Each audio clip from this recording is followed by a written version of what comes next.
All right, Greg Peck with Cornell University here to talk about pruning cider apple trees. This is Binet Rouge. It's a French bittersweet variety on G.11 rootstock. These were planted in 2018. So they are 18, 19, 20, 21, 22, 23, 24, heading into their 7th leaf.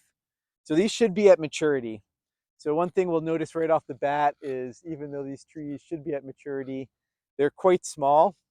It's not a very vigorous variety, probably a variety that could have been planted on a stronger rootstock than G11 at our site to be able to fill the space that you want. One thing I really like about Binet Rouge is it has a very natural A shape form to it, very narrow at the top, wider at the bottom, and it basically does that naturally. It kicks out a lot of small branches all over, and they spur up very quickly. So it's a variety that does not need, especially on this dwarfing rootstock, a lot of pruning. What we want to look for is removing any branches that are going to be half the diameter of the trunk at which they emanate from, or larger, and making sure that the leader has a little bit of vegetative growth. We're always trying to push these trees a little bit, but I think we're not going to get much more height out of them. So a tree like this, really minimal pruning at this point in time. Might do a little bit of removal of some of the the forks at the end. So here we got a low one and a high one. Just going to cut it out so it's going in one direction. Same thing over here. We might just take out a couple of the fruit buds at the tips and then just single it out so we have one vegetative growth going out the direction we want. Otherwise, not too much on this tree to really do. Over on this side, we can see we have some branches that are getting long. They're starting to fill and grow into the space of the next tree. We can start to shorten these up a little bit. An example in a spindle system where you can do a heading cut, where you cut to a fruiting bud or to a weak side lateral sometimes.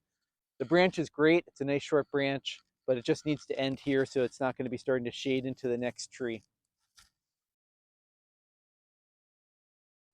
Okay, Binet Rouge, G11 again, and just another example of a branch that we want to actually remove.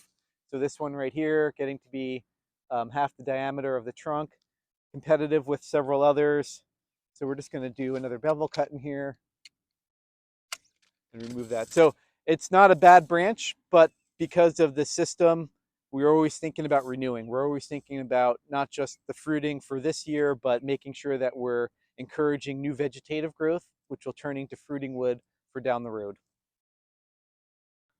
Okay, this is another Binet Rouge on G11. Again, we can see it has not very much growth. Really want to try to encourage it. We're going to make sure that there's only one single vegetative shoot at the top. And actually, I'm going to remove this fruit bud over here on the side so that any sort of vegetative growth will grow straight up there. And then here's a branch here. It's approximately half the diameter of the trunk that's coming out. Again, we're going to do for a spindle system, go underneath the branch with the loppers like this. We're going to do a bevel cut, leaving somewhere between 2 to 4 inches of growth, depending on the size of the trunk. I think we have plenty of latent buds underneath here, and hopefully get another shoot to come out here for future fruiting.